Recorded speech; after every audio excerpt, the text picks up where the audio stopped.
Povo de Deus, boa tarde, estamos em mais um Felpancast e esse é o nosso terceiro episódio da temporada de sexualidade e hoje nós vamos falar sobre feminilidade à luz das escrituras nesse nosso terceiro episódio. E a convidada especial de hoje é uma pessoa muito especial, porque ela, que é maravilhosa, linda, preciosa, graciosa, ungida aos olhos do Senhor, mãe dos meus filhos e minha esposa, ela tem que me aguentar todos os dias, olha que bênção, louvado seja o nome do Senhor. Então eu queria dar as boas-vindas para minha esposa, Robertinha, dar boas-vindas para o Felipe, que está ali na barriguinha, Deus seja louvado, Deus abençoe, né? Então que seja um episódio muito precioso com essa mulher maravilhosa. Porém, hoje vai ser uma perspectiva diferente. A temática de hoje é feminilidade à luz das escrituras. Então, eu queria convidar duas pessoas muito especiais que vão assumir o meu lugar e essa outra cadeira para poder fazer esse bate-papo com a Roberta. Eu queria chamar ela, a nossa diretora do Felpancast, Júlia Zaparoli. Vem aqui, minha filha. Pode vir para cá. E vem aqui, Laizinha. Laís, ela que é historiadora, atriz da Primeira Igreja Batista de Passos, da PIB. Julinha, minha ovelhinha aqui da Central. Que Deus abençoe vocês. Enquanto elas tomam lugares, solta a vinheta.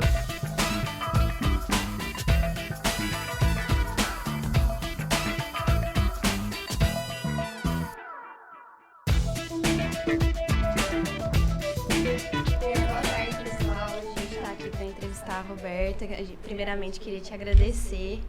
Sei que foi um pouco de última hora, mas muito obrigada por ter vindo. E também queria agradecer a Laís. Imagina. Eu nunca fiz isso, a gente já tá um pouco nervosa, mas então chamei ela para me dar essa ajudinha. E então vamos começar. Bora. Primeiramente, a gente vai falar sobre identidade e feminilidade. A gente sabe que Deus, ele criou o homem e a mulher à sua imagem e semelhança. Então, isso é meio que uma coisa comum e que isso não diminui a mulher. E como é essa diferenciação? Por que você acha que teve essa diferenciação entre o homem e a mulher e qual que são os papéis deles? Certo, vamos lá. Para a gente entender como Deus criou, né, e como foi o plano original dele, é uma coisa. O que aconteceu depois da queda é outra coisa. A gente sabe que a criação, homem e mulher, ainda que ambos a imagem e semelhança dele, né, diferentes, porém iguais diante de Deus, né, nessa diversidade da maneira de Deus de demonstrar a sua imagem, né, de maneira perfeita, nessa completude, né? O homem que não se via só, mas o Deus que viu esse homem só e fez uma auxiliadora adequada para ele, para que o complementasse, a fim de que os dois pudessem, juntos, refletir a glória de Deus de maneira completa. Só que quando o pecado entrou no mundo, deturpou tanto a criação de Deus, o plano original de Deus para a feminilidade, quanto para a masculinidade. E hoje a gente carrega aí esse desafio no nosso coração que sofre a repercussão da queda, né? Nós enquanto mulheres, os homens enquanto homens, de resgatar, né, o plano original de Deus, porque Cristo abriu esse caminho para nós. E nós temos a palavra dele como esse referencial, né, de confronto para o nosso próprio coração. Porque eu creio que todas nós, mulheres, né, temos essa inclinação agora para fugir daquilo que Deus projetou para nós.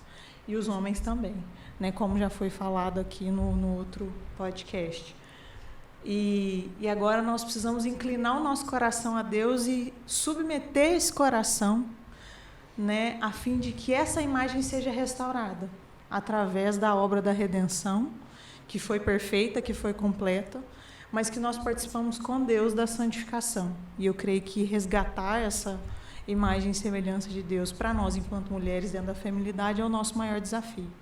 E falando da minha própria experiência na construção da minha identidade, acho que dentro da identidade humana, se a gente for falar, existe a personalidade, né, o temperamento, mas quando a gente pensa em imagem de Deus, a gente está falando da identidade que nós recebemos daquele que nos criou. E a maior crise de identidade humana é por tentar fundamentar quem nós somos fora daquele que nos criou. E nós, enquanto mulheres, temos que resgatar esse feminino que Deus nos deu de presente e que hoje, né, por causa do pecado, nós olhamos para a sociedade, para o mundo, como as coisas funcionam, como as pessoas nos enxergam, como os homens nos veem, como a gente se vê. E eu acho que esse é o maior de todos os problemas, porque para nós que somos cristãos, o fundamento é aquilo que Cristo pensa de nós. E às vezes nós vamos buscar esse fundamento fora dele. E é óbvio que nós entraremos em crise. E a mulher, ela está nessa competição, às vezes ela se rende a essa competição com o homem, por se sentir inferior a ele e não entender como Deus a enxerga. Às vezes lá no inconsciente do nosso coração depravado, né, nós temos essa dúvida a respeito de quem a gente é, e a gente fica querendo fazer aquilo que o homem foi chamado para fazer, e isso interfere, inclusive, na obra de Deus na vida dos homens, porque mulheres femininas, mulheres que vivem, né, fundamentadas na palavra, elas inspiram os homens a fazerem os mesmos, porque nós temos esse poder, né? Um dos papéis recebidos, né, da mulher é essa edificadora, e a gente não edifica só o marido, a gente tem o poder de edificar uma sociedade através do nosso papel. Então, quando nós nos posicionamos enquanto solteiras, enquanto casadas, enquanto mães, dentro da nossa feminilidade, nós somos uma voz para outras mulheres e para os homens, porque a gente desconstrói essa competição. Então, acho que o nosso desafio é abraçar. Assim como a Elizabeth Elliot diz, eu sou uma fã dela, né? É claro que é a graça de Deus sobre a vida dela que fez ela construir esse legado. Quem nunca ouviu falar, leia sobre quem ela é. E até na referência de livros sobre feminilidade, indico todos os livros que ela já escreveu, e ela fala muito isso. Ela diz em uma das frases dela que ela decidiu abraçar o conceito de Deus a respeito de quem ela é, a respeito de ser mulher, e que a vida dela toda é uma resposta de gratidão ao Senhor por tudo que Ele é e por tudo que Ele diz que ela é, por tudo que Ele chama ela a ser. E por isso que um dos maiores gritos dela é: deixe-me ser uma mulher, como Deus me criou. Um dos livros dela, inclusive, né, tem esse tema. E ela traz até o questionamento, né, falando assim: e se Eva não tivesse se rendido, né, a mentira da serpente, e fala: não, eu quero ser como Deus. Porque o grito de Adão e Eva, né, de querer ser como Deus, é uma coisa da gente falar, não, Deus, eu não quero abraçar o conceito, a identidade, o plano que o Senhor tem para mim. Eu quero criar o meu conceito, o meu plano, fazer do meu jeito. Se Eva não tivesse feito isso, né, e Eva está no nosso lugar, se nós estivéssemos lá, nós faríamos a mesma coisa, né? Qual seria a repercussão? Seria todos nós não tendo nenhuma crise em abraçar o conceito de Deus ao nosso respeito, principalmente enquanto mulheres, filhas amadas de Deus. E é isso que, mesmo em meio às crises, né, e mesmo em meio aos conceitos que a sociedade constrói, a minha identidade estaria muito bem fundamentada, eu me sentiria muito menos ofendida, muito menos humilhada em exercer o papel que Deus determinou para mim, que não me diminui, pelo contrário, né, me engrandece diante dele, porque mais do que estar nesse lugar de submissão, depois eu creio que a gente vai falar mais sobre isso, né, nós estamos submissas a ele. Já puxando esse gancho, eu acho que essa questão da submissão, ela é um conceito muito mal interpretado, tanto na sociedade em geral como dentro da igreja. Sim. E eu acho que, principalmente, as pessoas que estão dentro da igreja, que se dizem cristãs, elas precisam ter um entendimento do que é isso. Porque até isso, às vezes, é usado como uma maneira de subjugar a mulher, de inferiorizá-la. E a gente, estudando as escrituras, a gente sabe que não é isso. Então, a pergunta é: o que você acha que é ser submissa e a quem nós devemos ser submissas? Sim. E não só aquilo que eu acho, né? O que a palavra de Deus nos diz sobre isso. Porque se a gente for construir o nosso próprio conceito também, a gente vai se perder na prática. Porque é fácil falar, eu quero ser cristã, uma esposa submissa, mas na prática não é assim que funciona. Se a gente não tiver essa submissão ao Espírito de Deus, para que Ele nos habilite a exercer essa submissão na prática, nós não vamos conseguir. E dentro daquilo que a palavra nos ensina e que eu aprendi, esse lugar de submissão, ele primeiro é a Cristo. Um lugar onde todo cristão está.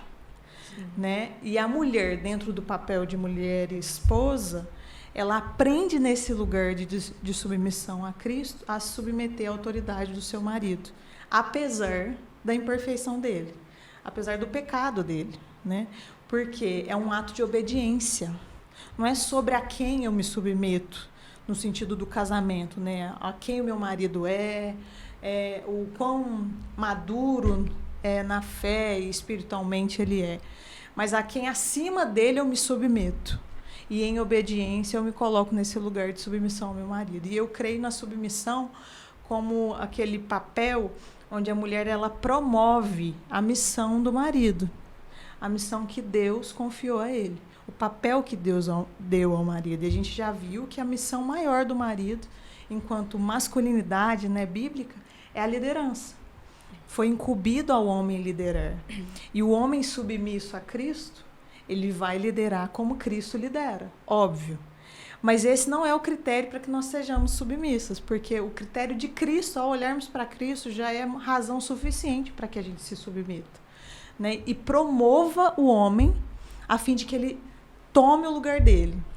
Porque a maior dificuldade hoje que eu vejo é ou os homens abusam desse lugar que foi conferido a eles, por insubmissão a Cristo, porque se eles são submissos a Cristo, eles não vão fazer isso, ou eles tomam um lugar muito de passividade, no qual eles não conseguem se posicionar, eles têm dificuldade de tomar decisões, não porque a gente já nasce sabendo, mas nós temos que nos colocar no lugar onde nós vamos aprender com Jesus isso. O homem vai aprender isso com Jesus e a mulher também, porque em Jesus, né, ele é a nossa escola, ele é o nosso professor, né? É o pedagogo que vai nos ensinar como ser submisso e como ser um líder, né? Um sacerdote do lar que, inclusive, aponta para quem Cristo é.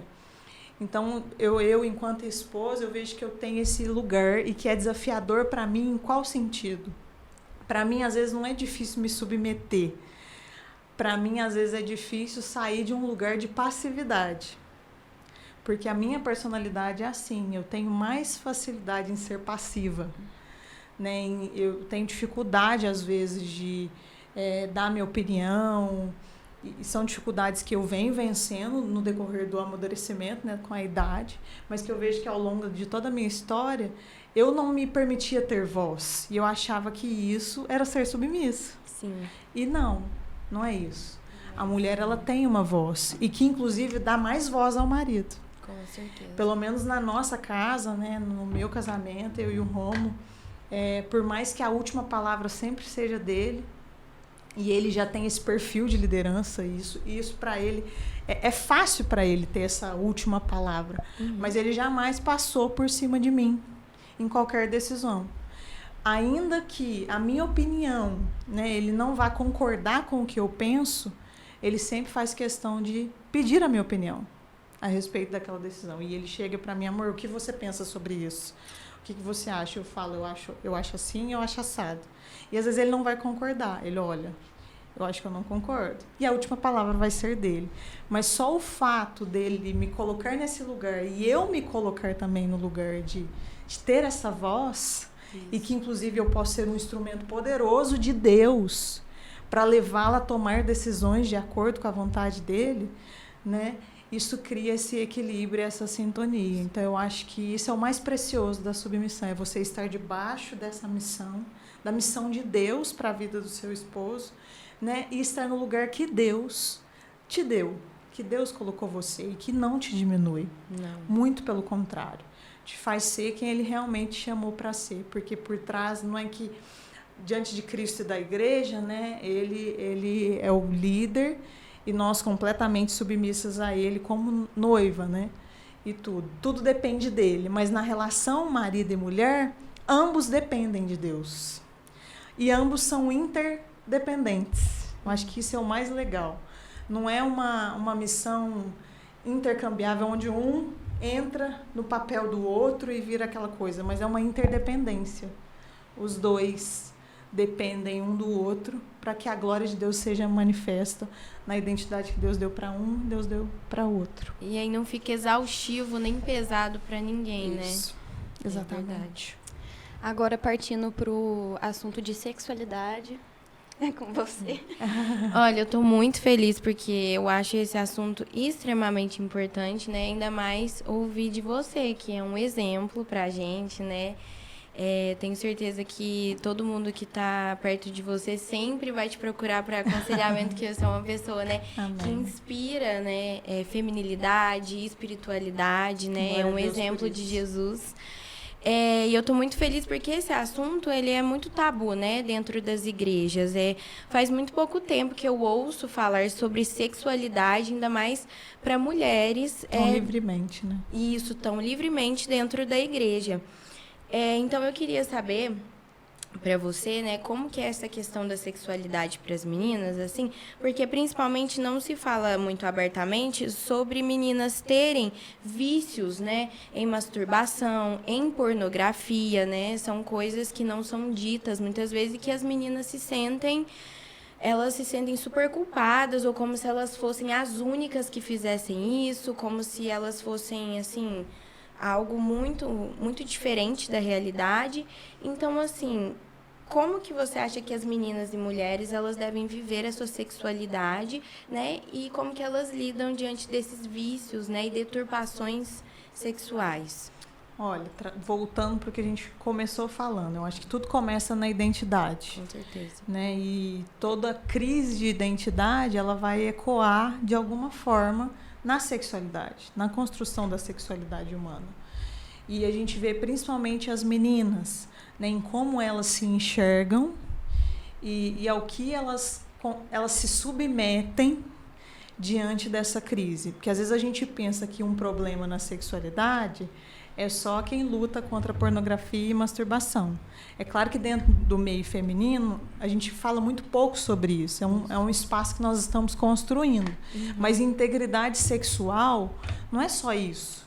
Não é só você não ter luta contra a masturbação, pornografia. Não é só o fato de você não ter casado virgem ou ser solteira e já ter tido experiências sexuais. Eu acho que não é só sobre isso. E falando até de mim mesma, por muito tempo eu achei que eu era extremamente íntegra, sexualmente falando, né? Por não ter muitas lutas que muitas amigas minhas tinham. Eu olhava e eu falava, gente, mas parece que para mim isso aqui nunca foi um problema, em nenhum nível, não no sentido de pornografia só e masturbação, mas até do interesse, né? O desejo exacerbado e tudo. Eu falava, gente, eu devo... Sabe aquela visão assim, tipo assim, eu devo ser muito pura? Não. E a integridade sexual, ela é muito além disso. E eu creio que todas as outras coisas vêm disso. E, inclusive, eu indico um livro, que eu esqueci agora o nome do autor, mas quem quiser colocá-la no Google vai achar, que chama A Batalha de Toda Mulher. E tem A Batalha de Todo Homem também, que vai falar só sobre integridade sexual. Que a gente acha que a falta de integridade são só essas coisas. Sim. Mas tudo começa em como eu me vejo diante de Deus, como eu vejo o meu corpo, e esse processo de descoberta até biológico, que se a gente for pensar desde a infância, né, nas fases do desenvolvimento e tudo, e quando a gente chega ali na fase genital, em que a gente está descobrindo o nosso corpo, né, e a gente se estimula ou pode receber estímulos, inclusive dentro da masturbação e da pornografia. Os relatos que mais chegaram para mim, né, e na igreja ou fora da igreja, eu nunca vi nenhum caso, eu creio que isso não é uma regra, né, de alguma menina que sofra, né, e lute contra a pornografia e a masturbação, sem que ela tivesse recebido algum tipo de estímulo, ou na infância, ou na adolescência, ou vivido alguma experiência, passado por algum tipo de abuso sexual, ou às vezes via os pais assistindo pornografia, acesso a conteúdo pornográfico. Hoje a gente vê as redes sociais, eu acho que são os maiores estímulos para nós, a gente nem precisa ter isso dentro de casa para sermos estimulados. As próprias crianças já são muito estimuladas e provavelmente as próximas gerações elas vão sofrer mais ainda do que a gente já sofre. Mas nós temos sido esse instrumento para abrir esse canal para que nós possamos falar sobre essas coisas, para que as meninas encontrem esse lugar de confissão, porque onde há confissão há cura, de vulnerabilidade, de prestação de contas, assim como os meninos. Porque para os meninos eu acho que é mais comum, né? Eles sempre parece que vão trazer problemas voltados para a sexualidade mais abertamente do que a gente. Mas a mulher, ela lida também, eu acho que com o sentimento e a sensação de impureza.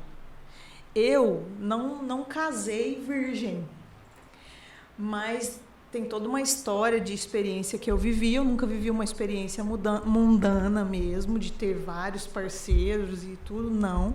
Mas eu não casei virgem. Eu tive uma experiência sexual antes do casamento, enquanto cristã. E essa experiência trouxe para mim muita culpa, muita vergonha, muitos sentimentos de condenação. E eu lembro que eu lutei sozinha contra tudo isso, porque eu não tinha ninguém com quem conversar e ser tratada a esse respeito, porque eu achava que Deus queria a minha virgindade. E, na verdade, Deus queria o meu coração. E eu acho que a pureza é isso, é você entender que Deus, muito mais do que a sua virgindade, do que você vença a masturbação, vença o vício da pornografia, é que o seu coração seja completamente entregue a Ele. E isso vai vir como uma consequência. A luta, né, o vencer essas batalhas, e às vezes vai ser longo todo o processo, porque vai depender do nível de experiência que você teve, porque tem muitos adolescentes e jovens que tiveram experiências muito profundas, muito complicadas, que geraram muitos traumas, muitas dores, muitas feridas, mas tudo isso pode ser redimido em Deus. Não tem nada que afronte a obra da redenção e que seja impossível de ser redimido, mas isso precisa ser trago à luz. Então, nós, enquanto mulheres, precisamos nos levantar para cuidar de outras mulheres. Com certeza. E começando por nós mesmas, nós encontrando esse lugar. Porque o dia que eu encontrei esse lugar de cura nessa área, né, e comecei a entender um pouco mais disso, reconstruindo a minha identidade em Deus, porque eu creio que a maioria das minhas experiências traumáticas nesse sentido vieram e aconteceram porque eu não sabia quem eu era, e eu buscava uma afirmação, e a mulher, ela busca uma afirmação nas experiências amorosas e, consequentemente, que se tornam sexuais. Porque eu já ouvi muitos relatos de meninas que namoravam meninos cristãos, mas meninos que lutavam muito, né, contra esse desejo sexual e a vontade, tinha muita dificuldade de guardar o sexo para o casamento, e que, às vezes, as meninas, por medo de perder, se entregavam. Nem queriam se entregar e se entregavam. Pelo sentimento de segurança também, de que se eu me entregar, aquele meu parceiro, ele vai se entregar de volta para mim de outras Porque a nossa formas. busca é por amor, nós queremos ser amadas. E sermos desejadas, querendo Isso. ou não, é um conceito errado de amor que foi construído no nosso coração. Quando a gente se vê diante de Deus, né, você vê que você não tem que ser desejada. Né? Você tem que ser amada, e você já é amada. É verdade. E Ele te ama tanto que essa entrega não pode ser feita para qualquer pessoa, né? É verdade. Só que a gente vai vivendo essas entregas aqui e ali porque nós não olhamos para Ele. E aí a gente se fere e vive experiências que amanhã vão trazer traumas para nós e que vão precisar de todo um processo, né, de cura e restauração. Nossa, Rô, muito legal isso. Acho que a base de tudo é o nosso coração, né? E também para lidar com o pecado, com todas essas deturpações de sexualidade, é o relacionamento com Jesus, né? Mas a gente também quer saber um pouquinho sobre o comportamento das meninas em relação a isso, sobre o assédio, né? Porque às vezes a gente acaba vivendo isso dentro da igreja ou dentro de casa, e acaba, né, até desenvolvendo alguns vícios, igual você falou, estímulos. Mas qual que tem que ser a posição da menina em relação a isso? Como que você, como psicóloga, pode assim aconselhar as meninas a procederem diante de uma situação de abuso, de assédio? Como que você descreve? Complementando sua pergunta, qual que deve ser o posicionamento da igreja? Isso. Porque muitas vezes isso é velado, isso é escondido, ou isso não é tão levado a sério, ou simplesmente ninguém fala sobre isso, coloca para debaixo dos panos e é um assunto que morre. Enquanto a vítima, ela tá lá precisando de cuidado e Sim. ninguém presta essa ajuda a ela. Já entra um pouco dentro do que você já comentou antes, mas Sim. qual que você acha que deve ser... Como as meninas elas podem se proteger, como a igreja pode proteger as meninas, o papel da educação sexual e também disso que a gente tem feito, de falar sobre esse assunto. Qual que é a sua opinião sobre isso? Eu acho que a gente comentou? Além da gente lidar com isso diante de Deus, né, espiritualmente, eu acho que a gente tem que ter um olhar integral sobre essas coisas, onde nós precisamos receber informações, conhecimento mesmo, desde pequenos, desde as crianças, os adolescentes e os jovens. A gente falar, a começar por aí, nós precisamos falar mais sobre isso. O que é um abuso? Porque, por exemplo, tem muitas meninas que são assediadas e abusadas e que não têm consciência disso. E que, às vezes, isso vai cair na consciência depois de mais velhas. Eu, enquanto psicóloga, já atendi mulheres com mais de 30 anos que foram abusadas na infância e que somente num processo terapêutico foram cair na consciência de que sofreram diversos abusos.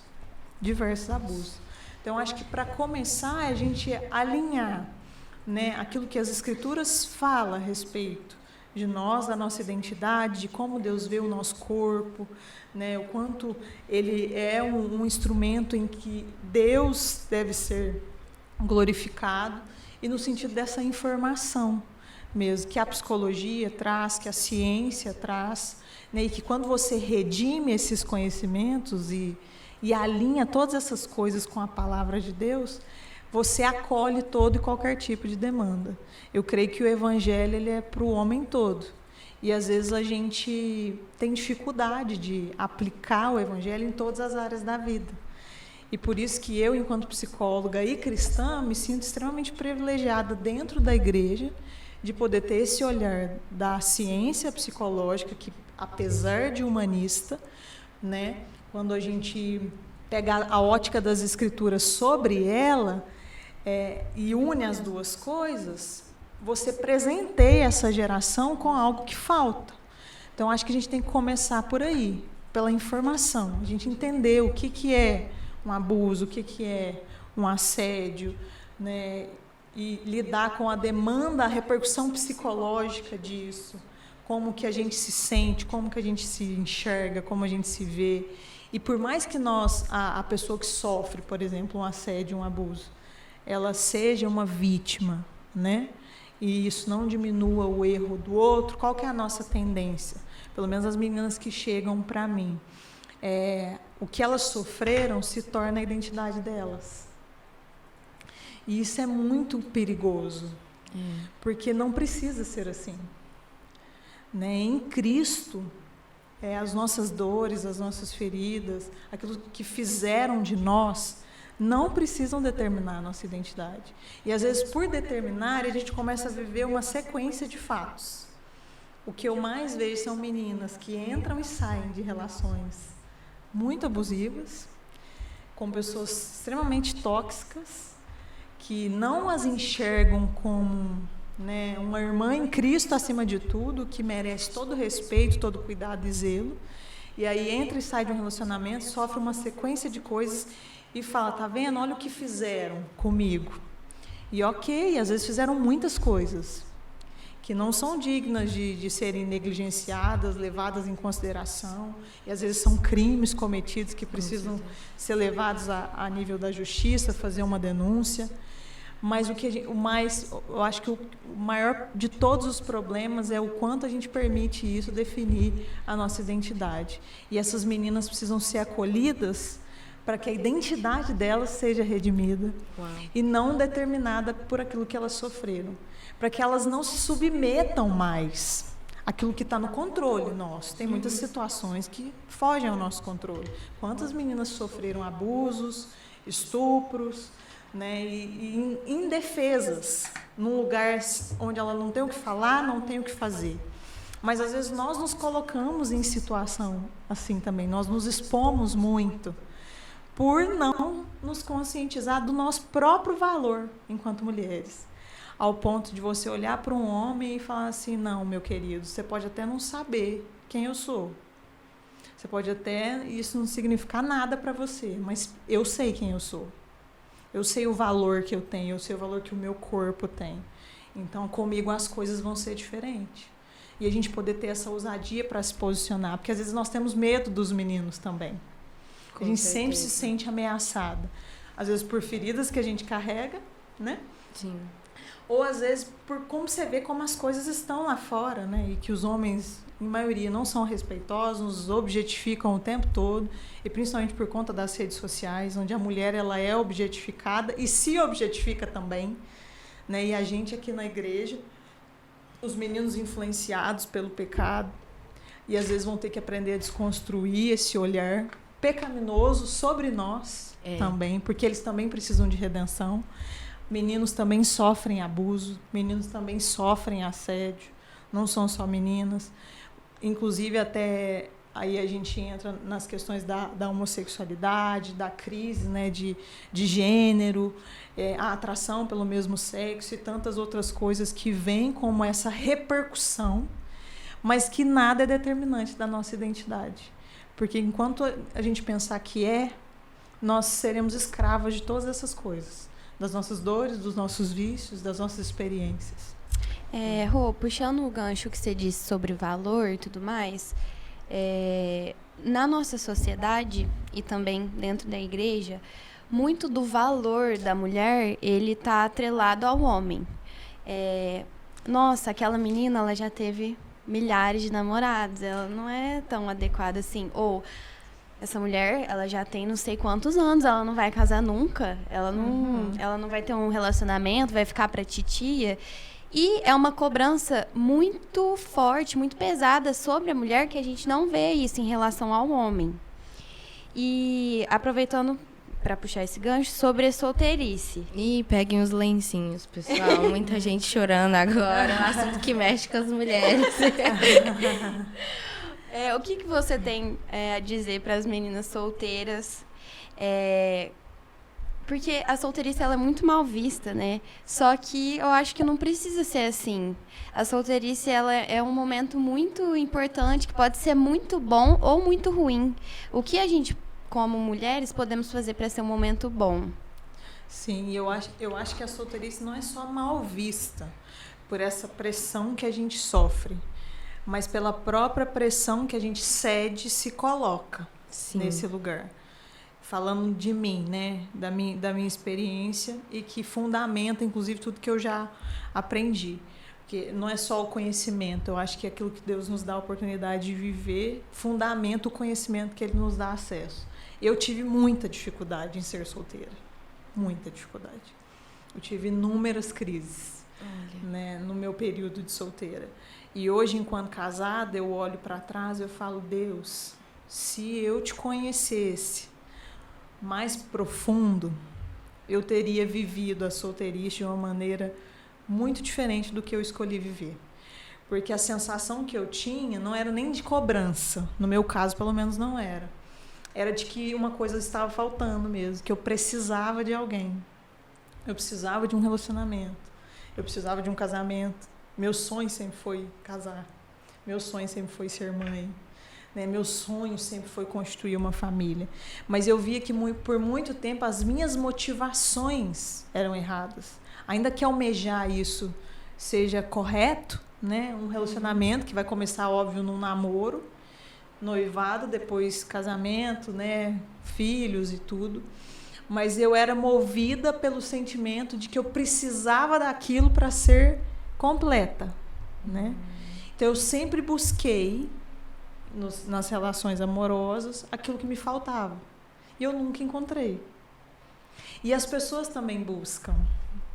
Quando vem uma mulher solteira e plena, nossa, Incomoda, deve ter alguma coisa errada. E quando vê uma mulher solteira não plena, fala, meu Deus, que desesperada. Aquieta, minha filha, o coração, espera em Deus. Então, acho que de todos os lados, nós somos pressionadas. Com certeza. E recebemos essa pressão. Então, eu acho que é mais a gente voltar os nossos olhos para o que Deus espera de nós nesse tempo, porque a Bíblia fala sobre isso, né? Os solteiros, eles cuidam das coisas do Senhor. E é o melhor momento para a gente fundamentar a nossa identidade. Dentro desse processo de fundamentar a nossa identidade, é lógico que um relacionamento contribui. Eu estou sendo fundamentada até hoje. Até hoje Deus está construindo e reconstruindo a minha identidade. Mas hoje de uma forma diferente, enquanto casada, enquanto alguém que já é mãe e vai se tornar mãe na prática, né? Quando meu filho nascer. Mas quando eu olho para mim enquanto solteira individual, eu diante de Deus, e eu receber esse olhar de Deus e criar essa base sólida, é muito mais fácil depois para entrar num relacionamento e a gente não criar uma fusão no outro, né?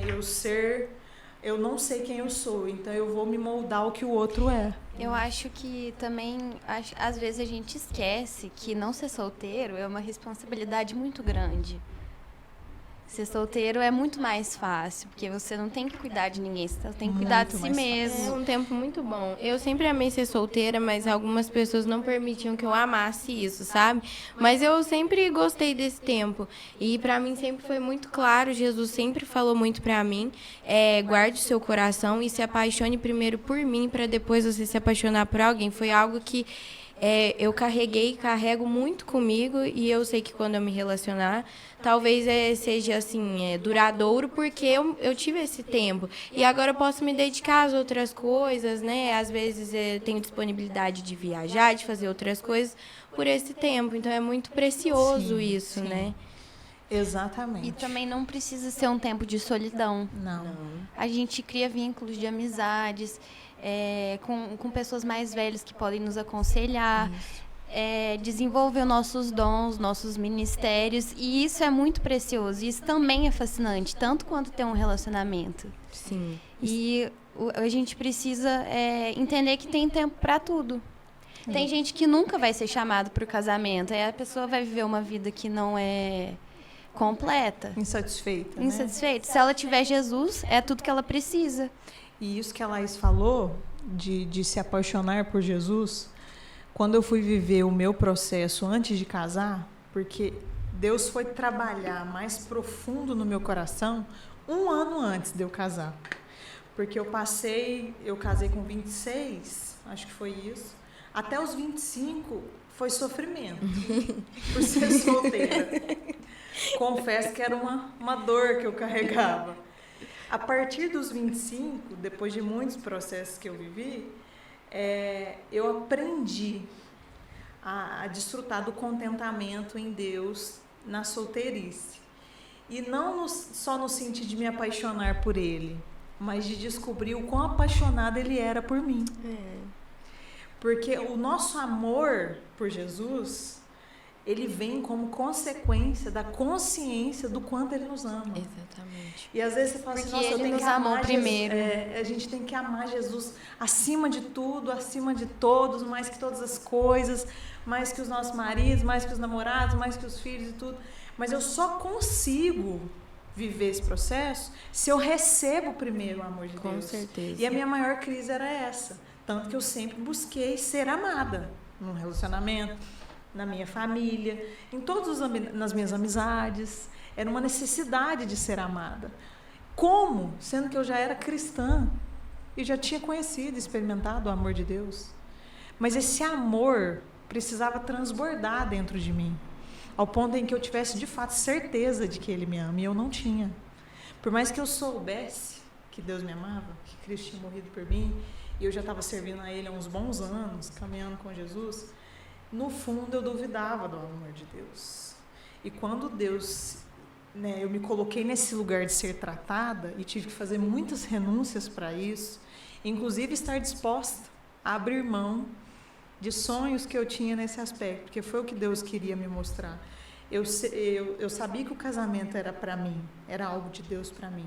Mas se eu não tivesse disposta a abrir mão disso, para que eu o tivesse por completo, de nada valeria. E é isso que ele falava para mim. Ele falou, você está disposta a abrir mão de casar? Você está disposta a não ter isso? Tudo aí que você almeja?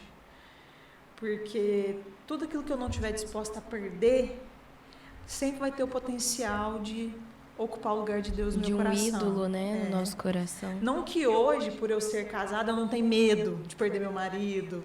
Eu não sofro de pensar que eu vou ser mãe e aí que esse amor vai doer na minha alma e que eu vou ter que continuar lutando contra as idolatrias do meu coração.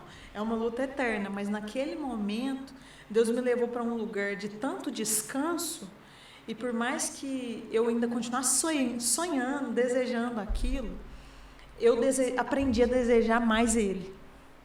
E isso é um prazer e uma satisfação que não acaba, que não passa e que você não troca por nada. E hoje, casada, eu falo, Deus, nada é melhor que o Senhor.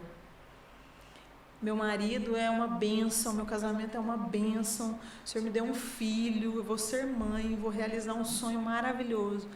Mas ninguém me faz sentir como o Senhor faz. Uau. Então, eu consigo falar isso hoje, que ninguém consegue gerar em mim o que ele gera. Ninguém. Mesmo, às vezes, meu marido me agradando e fazendo tantas coisas maravilhosas, mesmo sendo falha e tudo, mas ninguém consegue gerar o que só ele gera. Agora, entrando num tema que pode ser muito bom, pode ser muito ruim, mas é muito sério, mas também pode ser leve. Sim. Casamento. Uhul. Eu acho que às vezes tem esse lado de que a mulher ela não pode ser solteira, mas que a mulher ela precisa ser solteira e aí quando ela fala em casamento ela é julgada, tipo, meu Deus, você quer esse que é o seu sonho?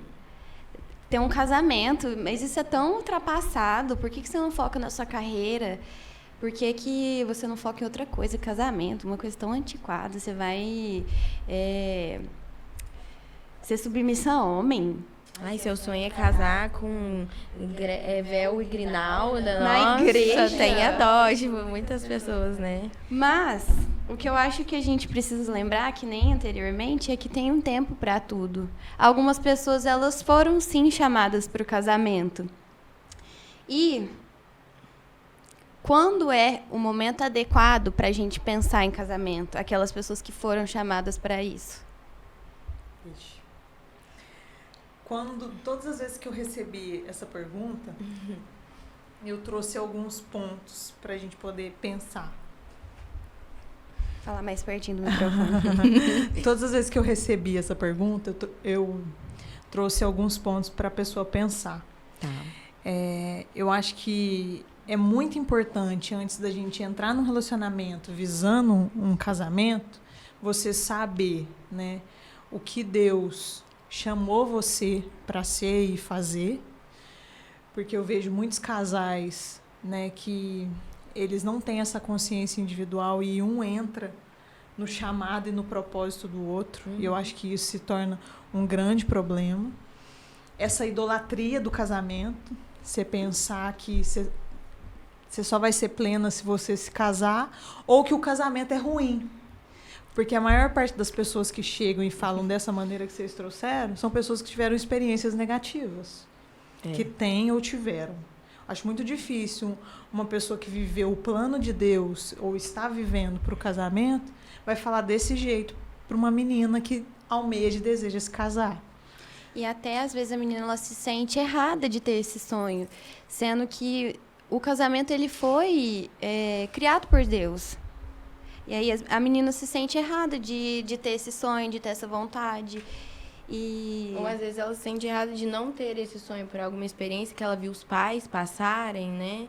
Muitas meninas acontecem isso, né? Tem esses dois lados. Tem medo, né? Tem medo, e aí elas acabam criando uma imagem negativa sobre o casamento. E se fecham para isso. E as pessoas reafirmam isso. Às vezes, mulheres que são mais velhas na igreja, estão casadas há muitos anos, elas falam isso para as meninas mais novas, e isso acaba entrando no coração, porque, de uma certa forma, tem essas pessoas como exemplo, né? Isso acaba prejudicando essas meninas que ainda estão no relacionamento ou querem se casar, né? E porque também não vive o casamento à luz das escrituras. Sim. Às vezes tem um contexto muito ruim dentro de casa, de violência. Isso. E essa é uma questão muito séria. Uma porque falta de referencial mesmo. De referencial, e também porque existem várias formas de violência contra a mulher. Não é só uma violência física que é violência. Verbal. Violência verbal também é muito sério. Violência patrimonial, que a mulher ela não tem poder nenhum de ter o seu dinheiro. Autonomia. Né? Isso. E o homem usa isso para subjugar ela de uma maneira abusiva e não como Deus mandou o homem cuidar da mulher. E retomando a pergunta, né, que eu te interrompi, desculpa.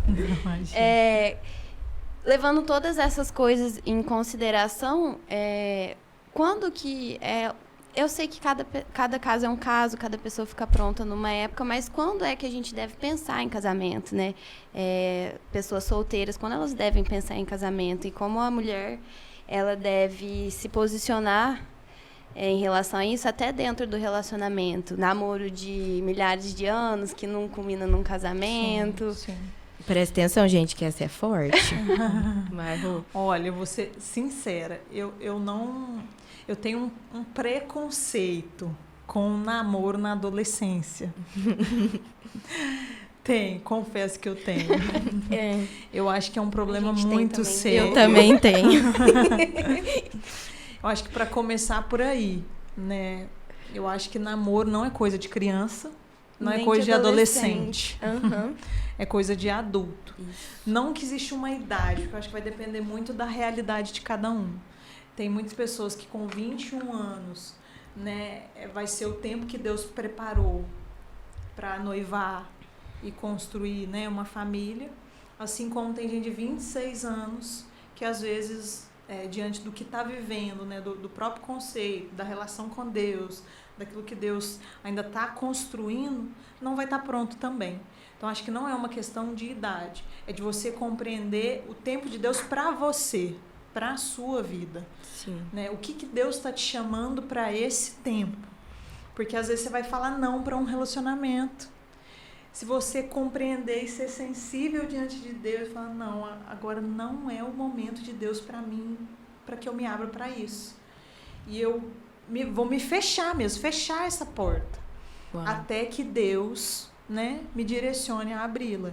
Porque Ele não vai só colocar uma pessoa na sua vida. Eu acho que Ele vai abrir todas as outras portas que precisam ser abertas até que isso seja culminado num casamento. Porque eu acho que a gente arromba muita porta. Às vezes dentro de um namoro, né? Às vezes até num noivado, da forma com que a gente faz as coisas, atropela vários processos. E é lógico que Deus redime tudo, mas a gente passa por coisas que não precisava passar, por casar, né, no tempo errado, do jeito errado. Fazer a coisa certa do jeito errado. Tem muita gente fazendo, porque o casamento é a coisa certa. Mas às vezes a gente pode viver isso da maneira errada, né, e consumar isso da maneira errada. Então, acho que é mais compreender também o que Deus está fazendo na sua vida hoje, e por isso que eu até falei da questão do chamado. Para mim, isso fez muito sentido na minha jornada, eu ter essa plena consciência do que Deus tinha para mim e queria de mim, até para eu escolher alguém, né, com quem eu vou caminhar, no qual a gente ia somar no propósito um do outro, e não fazer com que um e o outro se perca daquilo que Deus está fazendo naquele tempo na vida de cada um. Nossa. Então, acho que a gente passar por esses critérios, né, já nos ajuda. Não tem como a gente fazer uma lista, porque eu acho que não existe uma regra. Sim. Cada um vive uma experiência com Deus, uma realidade. Então, eu acho que isso também Deus ele tem esse tratamento personalizado. E se a gente busca isso em intimidade, Deus, o que o Senhor tem para mim agora? É um relacionamento? Se não for, eu vou me fechar para isso, para que não haja, inclusive, defraudação emocional, que é um grande problema na igreja. Nossa, sim. Muito grave, inclusive. Pessoas que nem tão preparadas para entrar num relacionamento, mas ficam ali se defraudando, aí quando entram e ficam anos namorando, se machuca para depois não casar. Nossa. E aí aquele monte de feridas que Deus trata, sim, Deus pode tratar, mas que a nossa responsabilidade às vezes fica ali negligenciada, né? Isso. Agora, passando para um tópico que nem eu nem a Laís temos propriedade, mas você tem. Está prestes a ter bastante, Estou inclusive, adquirindo, talvez. que é maternidade. Mas você já é cheia de filhos espirituais, né, Rô? Então você já tem até uma... Tem aquele famoso versículo que fala sede fecundos. E uma questão até que eu acho que é um pouco polêmica. A mulher, ela é obrigada a ser mãe? É um chamado para todas as mulheres? Olha, eu acho que tipo assim, toda criatura criada por Deus, homem e mulher, precisa estar aberta a isso, porque esse é um plano de Deus, né? Eu acho que não é às vezes não é um plano que você consegue fazer, mas você precisa estar aberto para aquilo que Deus tem para você. Porque tem muitas mulheres que sonham em ser mãe e não são. Pelo menos de gerar filhos. Biologicamente. Né? Exatamente. Tem a adoção e todas as outras possibilidades dadas. Mas isso é plano de Deus. Então eu acho que nós precisamos nos abrir, estarmos abertas a tudo aquilo que Deus pode querer para nós. Eu já ouvi um dia de uma jovem que eu acompanhei em vários processos, e ela falou claramente para mim, ela falou, Rô, eu não quero ser mãe, eu não quero ter filhos. E eu falei para ela, ok, tudo bem, você pode entregar isso para Deus, mas você está aberta para que Ele mude isso? Para que Ele abra o seu coração para isso? Porque Deus faz o que Ele quer. É a mesma coisa da gente orar. Eu oro por isso e por aquilo, mas o que é estar submisso a Deus? Eu creio que Deus pode fazer, mas se Ele não quiser fazer, Ele não vai fazer. Eu acho que isso é muito legal, porque tem muitas pessoas que não sentem esse desejo de ter filhos, mas é o que Deus quer para elas. E tem muitas pessoas que desejam muito isso, que é até um ídolo no coração delas, mas não é isso que Deus quer delas. Exatamente. Então, por isso que a gente tem que ter um nível de intimidade profundo com Deus, a ponto de entender o que Ele quer pra gente e a ponto da gente se submeter à vontade dEle inteiramente, independente das nossas próprias vontades. Porque Ele não prometeu filho para todo mundo. Ele não falou que todo mundo vai ter filhos, né? Mas isso pode ser a vontade dEle para a sua vida. Então você tem que estar aberto ao que pode ser e ao que pode não ser. É uma verdade. Isso me tocou. Uma coisa também eu vejo na criação de filhos. Muitas vezes as meninas, desde cedo, elas são criadas para serem mulheres, são estimuladas a terem responsabilidades desde muito cedo, enquanto os meninos, eles são criados para serem crianças. Serem e aí, servidos o tempo todo. A gente vê mulheres de 10 anos de idade e garotos de 40. É uma coisa, assim, muito... discrepante. Sem equilíbrio. E qual que você acha que é o papel da mulher na criação de filhos, nesse sentido?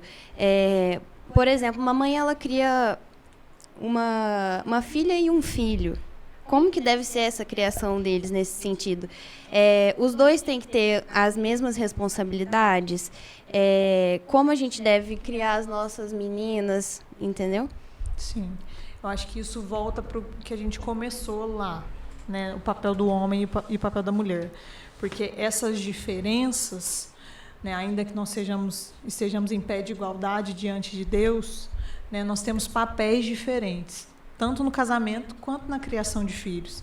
Mas é algo que você vai fazer junto, sob a orientação do Espírito Santo, em todo o tempo. Porque eu acredito muito que a Escritura ela é o que ela não vai ser atualizada, ela é atemporal, ela é o fundamento perfeito, mas ela é personalizada também. Porque não tem como eu criar um menino e uma menina do mesmo jeito.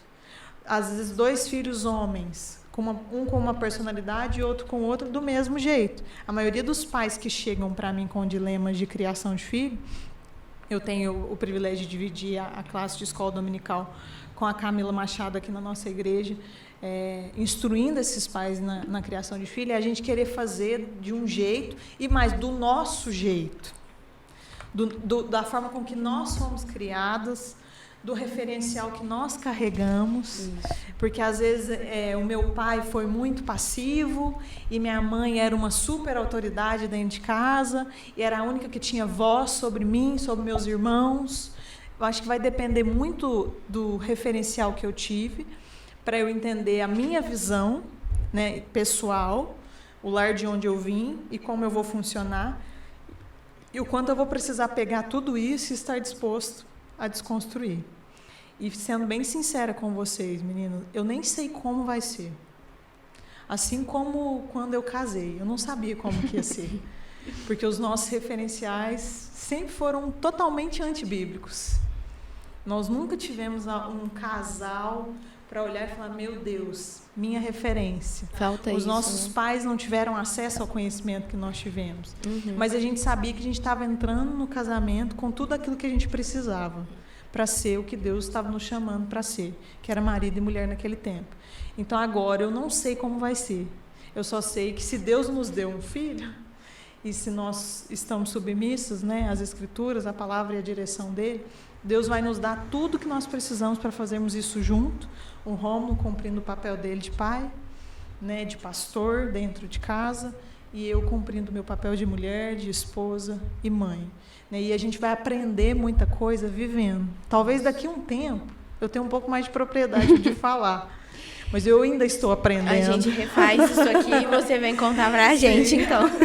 Eu tenho muita vontade de ser mãe e eu sempre pensei sobre isso, eu sempre reflito sobre esse assunto e eu posso estar errada, né, porque eu não tenho filhos, mas algo que eu sempre penso ou a gente vai cometer os mesmos erros dos nossos pais, ou a gente vai cometer erros totalmente diferentes. Não vai, a maternidade, a paternidade, ela não é uma coisa linear e ela nunca vai poder ser feita de uma maneira perfeita. Mas eu também não vejo isso com olhos desesperançosos, porque a gente tem Jesus. Exato. E ele nos capacita. Sim, nós vamos errar, mas a gente tem um Redentor. Exato. E é ele quem escreve nossas histórias e ele vai nos ajudar. Isso lança fora todo medo. Eu já tive medo. Eu já tive medo de ser mãe e de errar muito. E com certeza é muito desafiador. Exato. Sim. Hoje não é que eu não tenho medo. Eu tenho medo, mas eu tenho mais esperança do que medo. E mais certeza ainda de que eu vou errar. Mas que os meus erros não vão ter o poder de determinar o curso da vida dos meus filhos, ainda que influencie, né? Porque óbvio que vai influenciar. E de nos afastar Exatamente. e afastar os nossos filhos do amor de Deus. Não vai ser isso. Não tem Ele nada, vai viver, na verdade. o Felipe e os outros filhos que Deus me der, se Ele quiser me dar, né, eles vão viver o que Deus tem para a vida deles, apesar de mim e não por causa de mim. Porque às vezes eu vou pensar, né, nossa, quanta coisa eu fiz por ele lá na frente. Eu não fiz nada, é Deus que faz. Através de mim, pode ser. Né? Mas a obra é toda dele. Nós somos fracos, né? Mas acho que uma palavra de esperança e é que a força do Senhor, ela se aperfeiçoa na nossa fraqueza. E é isso que nos dá esperança, porque como mães ou até como filhas, né, como esposa, nós cometemos erros, nós somos fracas, mas é aí que a força do Senhor se aperfeiçoa e Ele trabalha isso. E o mais bonito é ver que às vezes a gente erra nessas áreas e depois Deus transforma isso, né? Assim como Ele usou pessoas assim inesperadas como Paulo, né, que matava as pessoas que criam em Cristo e depois ele virou um dos maiores pregadores. Eu acredito muito que nós, filhas, que sofremos muito e que temos a tendência a cometer erros, o Senhor vai transformar em mães para a glória dele, para que as pessoas também possam testemunhar quem Deus é, né? Ele vai Isso nos é dar lindo. o que a gente não tem. Exatamente. Ele vai nos dar o que nós não recebemos. E eu acho também muito importante a gente ter um olhar um pouco mais piedoso com as mães. Sim. Porque elas já são muito cobradas pela sociedade, pelos maridos, pelas famílias. Em todos os lugares, as mulheres naturalmente são muito cobradas, e principalmente as mães. E que está todo mundo sujeito a erros. É uma responsabilidade muito grande, com certeza, e a gente tem que fazer jus a ela. Sim. Mas a gente tem que ter um olhar de piedade também. E trazer esse pai também. Com certeza. Porque às vezes criar filhos não é só coisa de mãe. É colocado sobre a mãe, sobre a mulher. Mas e o pai? Onde que o pai entra? O homem também tem responsabilidades. Os lugares que mais tem abandono parental no mundo. Tipo, isso é muito sério, né? E isso gera um outro problema, que às vezes a mulher centraliza tudo na mão dela. Sim, e é exaustivo. E muitas ela vezes tem dificuldade de deixar o marido ajudar. Isso. Muitas vezes ela não faz isso por escolha. Na ausência do marido, ela acaba tendo que, ou sei lá, do pai, às vezes nem é marido, ela acaba tendo que ocupar essa posição. Ela aprendeu a ocupar esse lugar, né? Ela acaba tendo que ocupar essa posição, não porque ela quer, mas porque ela foi obrigada a cobrir essa ausência. Por isso, esse é um recado para vocês, homens. Na verdade, garotos, virem homens. Pra glória de Deus. Por não favor. Foi porque a gente pediu. Aprendam a ser homens pra glória de Deus, né? Sim. Eu acho que tudo que a gente falou, a gente quer finalizar agradecendo muito a Rô, falando que tudo que ela falou, assim, foi excepcional. Muito obrigada, de verdade, assim, acho que tem a acrescentar demais a vida de todas as meninas e meninos que ouviram, né, tudo isso. Porque é muito importante, é um assunto, né, que ainda está sendo construído e ainda precisa de muita gente que fale tão bem quanto você sobre isso, porque é uma bênção, edifica muito a nossa vida. E eu tenho certeza que eu e a Júlia, a gente está saindo daqui muito mais edificada. E as pessoas que ouviram também. Então, muito obrigada, Rô, de verdade. E que as pessoas tenham a sua força de vontade em aprender, adquirir conhecimento. Não só conhecimento técnico, mas também conhecimento da palavra, que é o que nos sustenta e que nos alimenta, até que Jesus volte, né?